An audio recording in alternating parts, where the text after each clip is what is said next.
JLG Industries presents How to Assemble a JLG FS80 Lift Pod. This video should be used in conjunction with the appropriate operator and safety manuals for your machine. The Lift Pod is a user-assembled machine. There are three parts that need to be assembled for operation: the base frame, the carriage mast assembly, and the platform. In addition, there are two optional items: the power pack and the tool tray. To assemble the machine, follow these steps. 1. Position the base on a firm level surface. 2. After making sure nothing is under the base, such as your hands or feet, push down on the base frame step plate until the swivel caster retracts and the base sits on the adjustable feet. 3. Turn the rotating knobs of the adjustable feet until the bubble in the bubble level is in the center. Do not use the machine if you cannot get the base level. 4. Slide the carriage mast assembly onto the mast stump. Make sure it is properly aligned and fully engaged.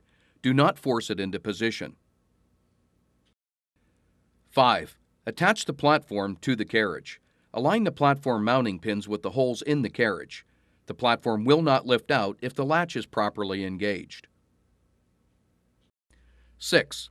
If the machine is not equipped with the optional power pack, fasten the drill lanyard in the platform securely around the handle of a cordless drill. Attach the drill to the top of the drive shaft by using the supply drive socket. If using the optional power pack, place the power pack against the platform upright closest to the mast and slide it down until it clicks into place, indicating it is fully seated. 7. If using the optional tool tray, place the tray on the top rail of the platform and fasten the two clips firmly around the rails. Reverse these steps to disassemble the machine. Make sure the carriage is fully lowered before disassembly. This concludes how to assemble a JLG FS80 Lift Pod. Please refer to the appropriate operator and safety manuals for your machine. For further assistance, call JLG Ground Support at 1-877-JLG-LIFT.